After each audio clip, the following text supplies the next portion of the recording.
તો પંચમહાલમાં જીબીએસના 3 શંકાસ્પદ કેસ નોંધાયા છે। ગોધરાના મેરપ અને ગદુકપુર ગામમાંથી એક શંકાસ્પદ કેસ સામે આવ્યો છે। મોરવા હડફના ચોપડા ગામમાંથી પણ એક શંકાસ્પદ કેસ સામે આવ્યો છે। ગુલિયન બારી સિન્ડ્રોમના શંકાસ્પદ લક્ષણો દેખાયા। 3 કેસ સામે આવતા આરોગ્ય વિભાગ સક્રિય થયું છે અને 3 બાળ દર્દીઓ હાલ વડોદરામાં સારવાર હેઠળ છે। આરોગ્ય વિભાગ દ્વારા દવા છંટકાવ અને સર્વેલન્સની કામગીરી હાથ ધરાઈ છે। જીબીએસની સારવાર શક્ય હોવાથી લક્ષણો જણાય તો તાત્કાલિક નજીકના આરોગ્ય કેન્દ્રનો સંપર્ક કરવા માટે અપીલ કરવામાં આવી છે। ત્રણેય બાળ દર્દીઓ હાલ વડોદરામાં સારવાર હેઠળ છે। જીબીએસના 3 જેટલા શંકાસ્પદ કેસ નોંધાયા છે અને આ કેસ નોંધાતા જ આરોગ્ય વિભાગ પણ સતર્ક થયું છે। દવા છંટકાવની કામગીરી છે તે કરવામાં આવી છે। મોરવા હડફના ચોપડા ગામમાંથી એક શંકાસ્પદ કેસ નોંધાયો છે। લગભગ 3 જેટલા કેસ છે અને આ ત્રણેય દર્દીઓ છે તે હાલ સારવાર હેઠળ છે। જો કે વાત કરીએ તો જીબીએસના જો સામાન્ય પણ લક્ષણો દેખાય તો તાત્કાલિક તેની સારવાર લેવી તેવી પણ જે અપીલ છે તે કરવામાં આવી રહી છે।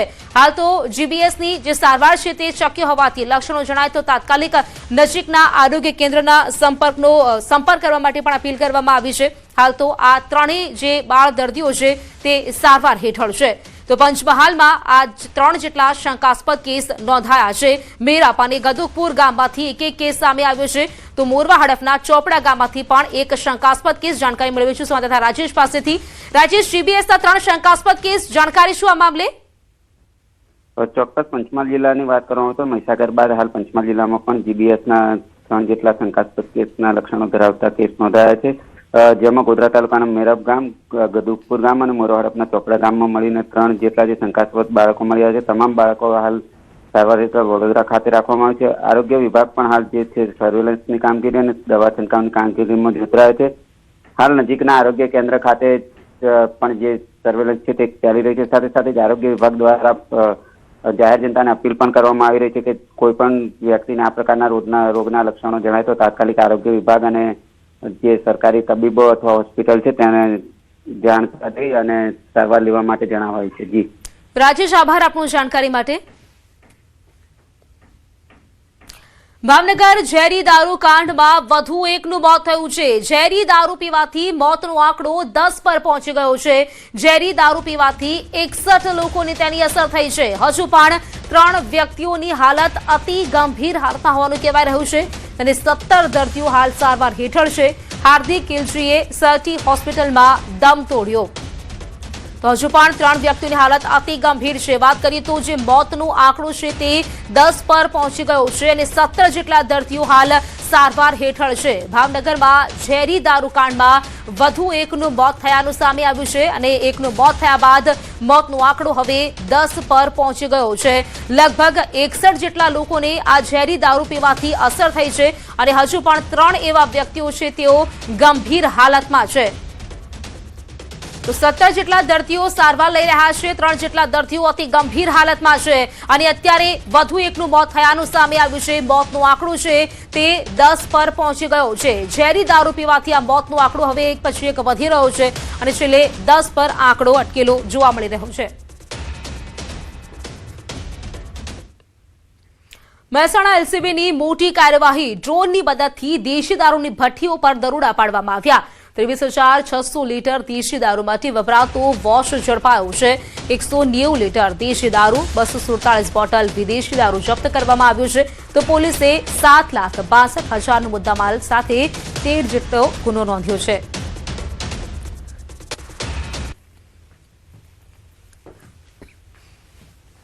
તો મહેસાણામાં એલસીબી દ્વારા આ મોટી કાર્યવાહી કરવામાં આવી છે। ખાસ વાત કરીએ ડ્રોનની મદદથી દેશી દારૂની ભઠ્ઠીઓ પર દરોડા પાડવામાં આવ્યા છે।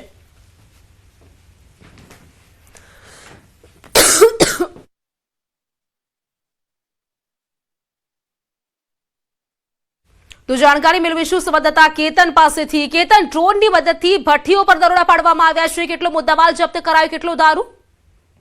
ચોક્કસથી મહેસાણા જિલ્લા પોલીસ દ્વારા 24 કલાકમાં ડ્રોનની મદદથી દેશી દારૂ અને જે વિદેશી દારૂ હોય છે તેમના પર દરોડા પાડવાની જે કાર્યવાહી હોય છે કરવામાં આવી છે. ખાસ કરી અને દેશી અને વિદેશી દારૂના 13 જેટલા જે કેસ હોય છે તે દાખલ કરવામાં આવ્યા છે.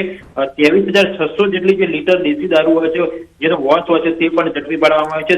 તેની સામે પણ કાર્યવાહી હોય છે કરવામાં આવી છે. આ સાથે 190 લીટર જે દેશી દારૂ હોય છે તે પણ ઝડપાય છે. તેની સામે 247 વિદેશી દારૂની જે બોટલ હોય છે તે પણ ઝડપી પાડવામાં આવી છે. આ સાથે કુલ 7,62,126 રૂપિયાનો મુદ્દામાલ પકડી અને જે પોલીસ હોય છે તેની કાર્યવાહી દ્વારા કરવામાં આવી છે. જી કેતન, આભાર આપનો જાણકારી આપવા માટે.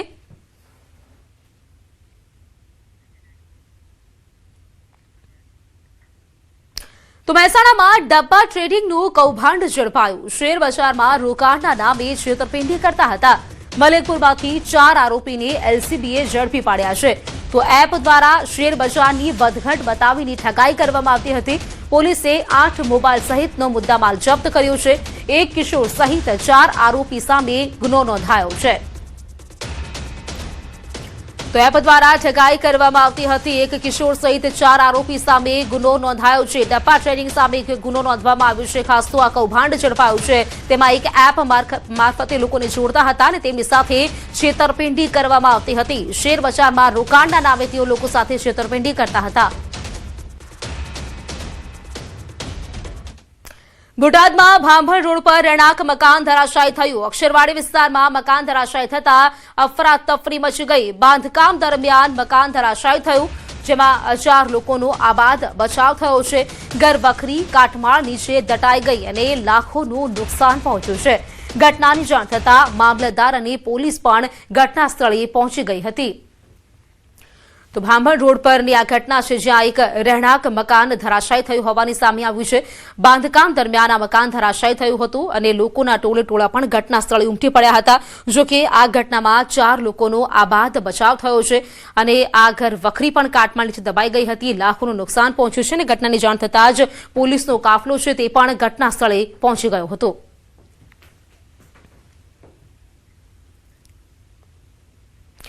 ભાવનગર ઝેરી દારૂકાંડને લઈને કોંગ્રેસના રાષ્ટ્રીય પ્રવક્તા અને પૂર્વ રાજ્યસભા સાંસદ શક્તિસિંહ ગોહિલે ગંભીર આક્ષેપો કર્યા છે.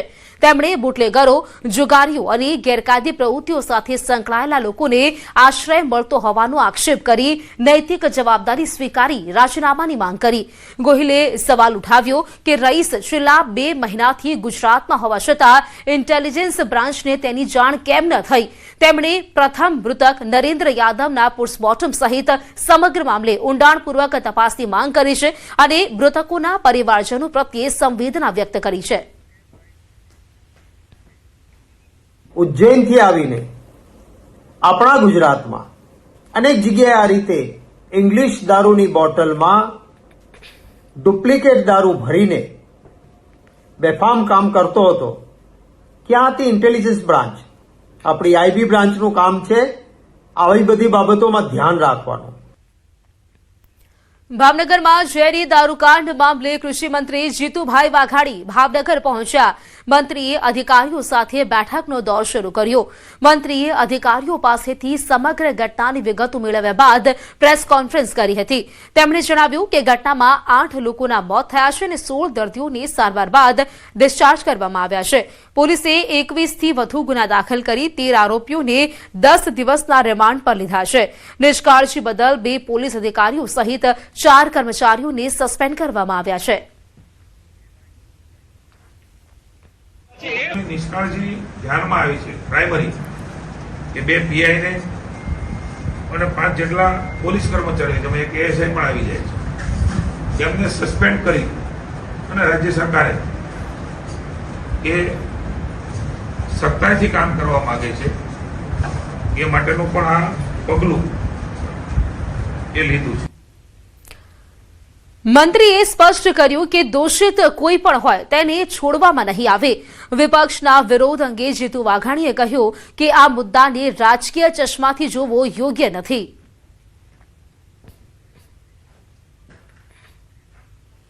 શોધીને દવાખાના દાખલ કર્યા છે, ધરપકડો કરી છે. આજે સરકારનું કમિટમેન્ટ બતાવે છે.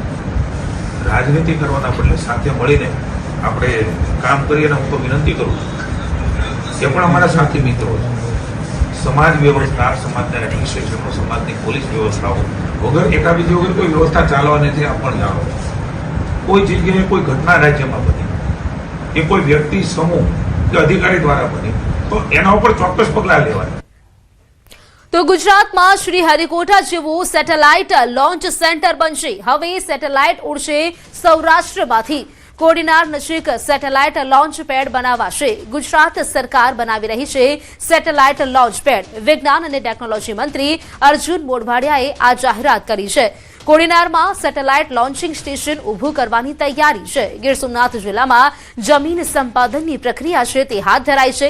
સેટેલાઇટ લોન્ચિંગ માટે કોડીનાર ખાતેનું લોકેશન યોગ્ય જણાયું છે. વ્યૂહાત્મક લોકેશન સંદર્ભે હવે લોન્ચિંગ સ્ટેશન માટે આવશ્યક જમીનને સંપાદન કરવા કલેક્ટરને સૂચના આપવામાં આવી છે. आज के दिन में हमारे यहाँ इसरो है, अभी जो उनका कमर्शियल हाथ बना है स्पेस, उसका हेडक्वार्टर भी यहाँ अहमदाबाद में है.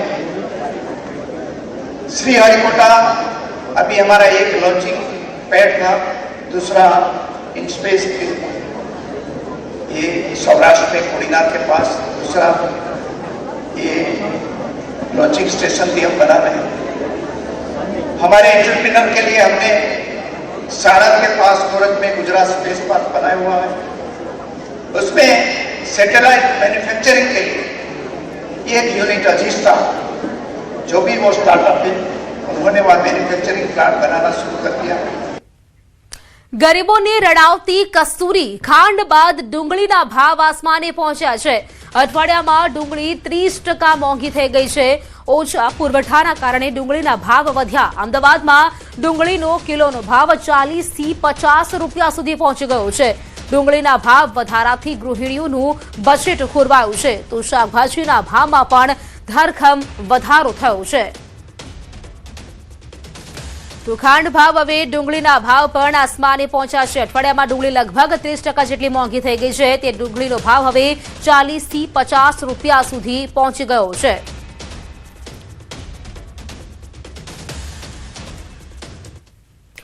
મહારાષ્ટ્રના છત્રપતિ સંભાજીનગરના ખવડિયા પહાડ પર એક જ પરિવારના 3 લોકોના કરુણ મોત નીપજ્યા.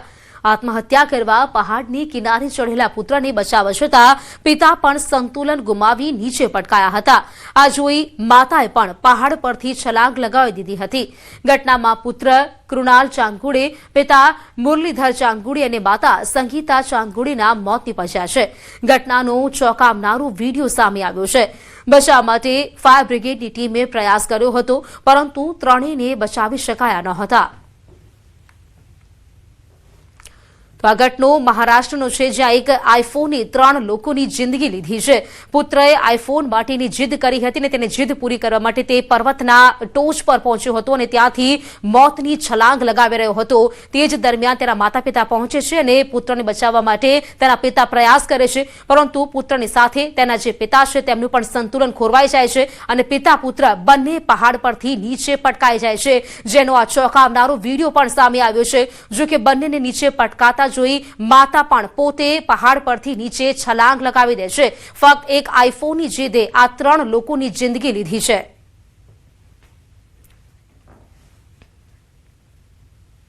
મહારાષ્ટ્રના નાસિકના નવશિયા ગણપતિ વિસ્તારમાં રસ્તો ધસી પડતા મોટી દુર્ઘટના સર્જાઈ. રોડના કામ માટે પહોંચેલું ડમ્પર અચાનક રસ્તાનો ભાગ બેસી જતા આશરે 10 થી 12 ફૂટ ઊંડા ખાડામાં ખાબક્યું. સદનસીબે આ ઘટનામાં કોઈ જાનહાની થઈ નથી. ડમ્પર ખાડામાં ખાબકતા રસ્તાના કામની ગુણવત્તા અને સુરક્ષા વ્યવસ્થા સામે ગંભીર સવાલો ઉભા થયા છે. નાસિકમાં ખાડા અને નબળા રસ્તાના બાંધકામને લઈને અગાઉથી જ ફરિયાદો થઈ રહી છે.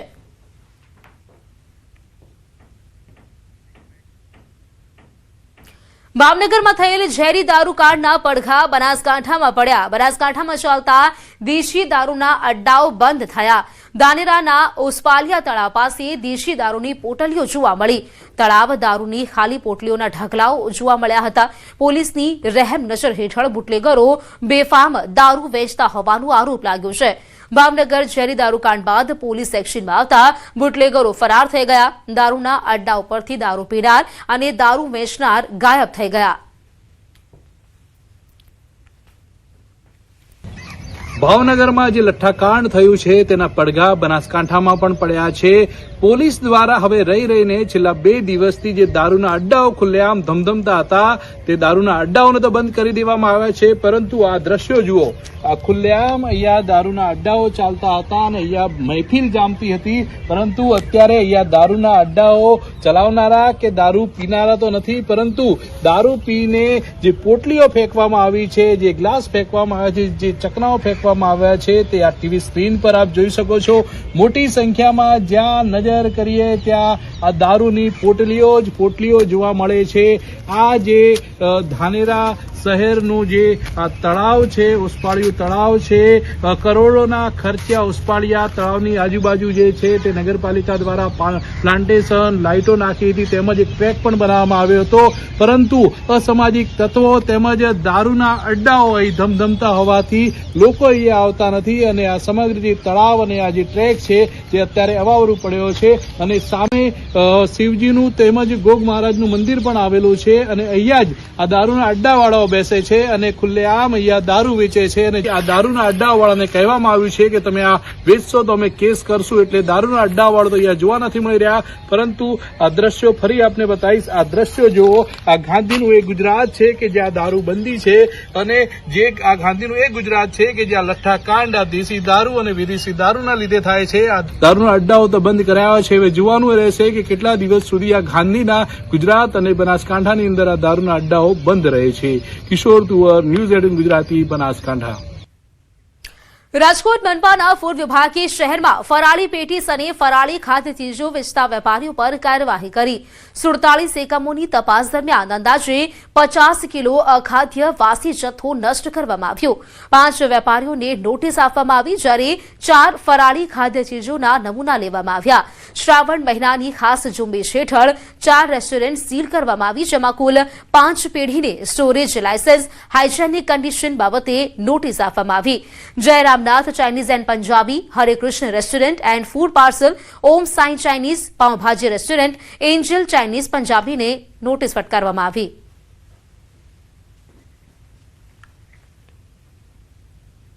ચોટીલા ખાતેથી વિદાય લેતા પહેલા ડેપ્યુટી કલેક્ટર એચ.ટી. મકવાણા અને ટીમ દ્વારા હાઇવે પર આવેલ હોટલોમાં ચેકિંગ હાથ ધરવામાં આવ્યું. ચોટીલા શહેરી વિસ્તાર તેમજ હાઇવે પર આવેલ અલગ અલગ 22 હોટલ અને રેસ્ટોરન્ટમાં ચેકિંગ હાથ ધરાયું. 8 હોટલોમાં ચેકિંગ દરમિયાન કુલ 48 કિલો એનાલોગ પનીરનો જથ્થો જપ્ત કરી નમૂના લેવામાં આવ્યા. શંકાસ્પદ પનીરના નમૂના લઈને તપાસ અર્થે લેબોરેટરીમાં મોકલવામાં આવ્યા. રાજલક્ષ્મી, ઋતુરાજ વેસ્ટર્ન, અમૃતસર, ઇન્ફિનિટી, આકાશ, રામદૂત હોટલ અને ખાનગી મકાનમાંથી એનાલોગ પનીરનો જથ્થો જપ્ત કરવામાં આવ્યો.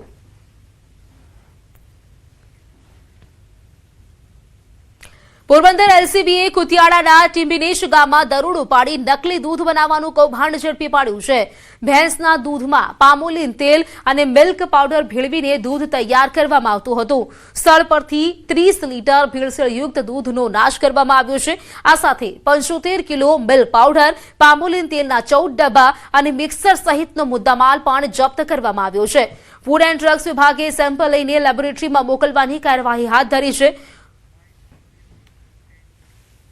જય માતાજી દૂધની ડેરી પાસે એમનો વાડો આવેલો છે, એમને પોતાને ભેંસો છે.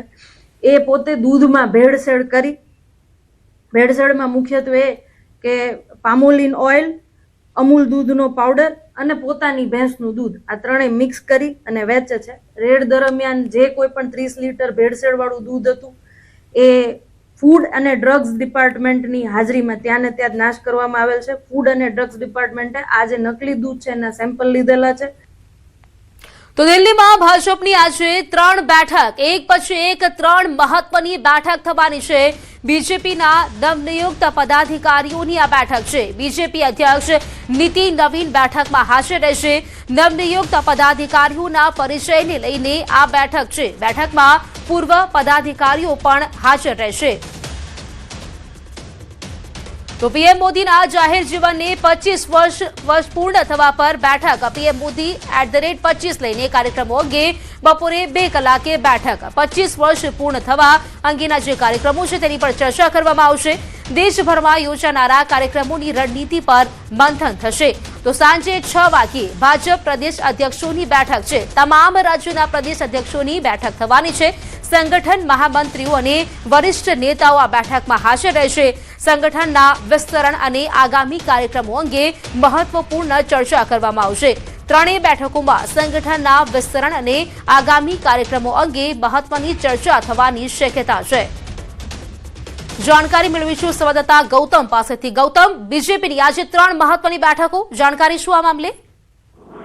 જી બિલકુલ, દિલ્હીમાં આજે 3 મહત્વની બેઠકો જે છે તે યોજાવાની છે. તેમાં તાજેતરમાં જે નીતિન નવીન રાષ્ટ્રીય અધ્યક્ષ જે છે આ તેમની નવી ટીમનું સંગઠન થયું છે અને તે અંતર્ગત આજે મહત્વની બેઠક જે છે આ તે મળવાની છે. એટલે કે 8 પરિચય બેઠક જે છે તે યોજાવાની છે. તેમાં તમામ જે નેતાઓનો સમાવેશ કરવામાં આવ્યો છે રાષ્ટ્રીય અધ્યક્ષની ટીમમાં, તે તમામ નેતાઓ પણ ઉપસ્થિત હશે. ત્યારબાદ જૂની ટીમ જે છે તેઓ પણ હાજર હશે અને તમામ નેતાઓનો પરિચય બેઠક જે છે તે યોજાવાની છે. પરિચય બેઠક બાદ મહત્વની બેઠક જે છે તે બીજી બેઠક જે છે તે યોજાવાની છે. બીજી બેઠકની અંદર પ્રધાનમંત્રી નરેન્દ્ર મોદીના જાહેર જીવનના 25 વર્ષ પૂર્ણ થવા જઈ રહ્યા છે અને આગામી 17 સપ્ટેમ્બરે તેમનો જન્મદિવસ પણ આવી રહ્યો છે. તેને લઈને વિસ્તૃત કાર્યક્રમોની રૂપરેખા ચર્ચાય તે પ્રકારના એંધાણ વર્તાઈ રહ્યા છે અને તે અંતર્ગતની આ બેઠકમાં ચર્ચા થાય અને આગામી જે રોડમેપ નક્કી થાય તે પ્રકારની ચર્ચા વિચારણા ચાલી રહી છે. સાથે સાથે અનેક બેઠક જે છે તે યોજાવાની છે, જેમાં દેશભરના તમામ રાજ્યના જે પ્રદેશ પ્રમુખો ભારતીય જનતા પાર્ટીના જે છે તેઓની વિશેષ ઉપસ્થિતિમાં આ બેઠક જે છે તે યોજાવાની છે. તેની અધ્યક્ષતાને નીતિન નવીન રહેવાના છે અને તેઓ પણ આગામી દિવસોની અંદર મહત્વના જે મુદ્દાઓ જે છે. બિલકુલ, આભાર આપનો જાણકારી આપવા માટે. જુલાઈ મહિનામાં નાગાલેન્ડ અને આસામમાં આવેલા વિનાશક પૂરમાંથી બચાવાયેલી 53 વર્ષીય માદા હાથી જોયમોતીને એરલિફ્ટ કરીને જામનગર ખાતેના વંતારા લાવવામાં આવી. આ માદા હાથીને અનેક ઈજાઓ પહોંચી હતી, જેથી તેને તાત્કાલિક અને વિશિષ્ટ પશુ ચિકિત્સા સારવાર અર્થે વંતારા જામનગર ખાતે લવાઈ છે. અહીં તેને અનેકવિધ ગંભીર અને જૂની ઈજાઓની ખાસ સારવાર અપાશે. અહીં જોયમોતીનું વ્યાપક તબીબી પરીક્ષણ કરાશે અને તેની ઈજાઓ તથા આંખની સ્થિતિ માટે વિશિષ્ટ સારવાર આપવા સાથે જરૂરિયાત મુજબ પોષણયુક્ત અને સહાયક સંભાળ પૂરી પડાશે. મહત્વની બાબત તો એ છે કે કોઈ હાથીને વિમાન મારફતે લઈ જવી એ ભારતમાં પ્રથમ પ્રયોગ છે. વંતારાએ વન્યજીવ કટોકટી પશુ ચિકિત્સા સંભાળની સ્થાનિક ક્ષમતાને મજબૂત કરવા માટે આસામમાં 3 વન્યજીવ પશુ ચિકિત્સા સંભાળ કેન્દ્રો સ્થાપવાનો પ્રસ્તાવ મૂક્યો છે. આ કેન્દ્રોનું સંચાલન આસામ વન વિભાગ દ્વારા સંપૂર્ણપણે સ્વતંત્ર રીતે કરવામાં આવશે. આ પ્રસ્તાવનો મુખ્ય હેતુ સ્થાનિક ક્ષમતાને સુદૃઢ બનાવવાનો છે, જેથી આસામના હાથીઓ અને અન્ય વન્યજીવોને તેમના વતન નજીક જ ઉચ્ચ ગુણવત્તાયુક્ત સંભાળ મળી રહે.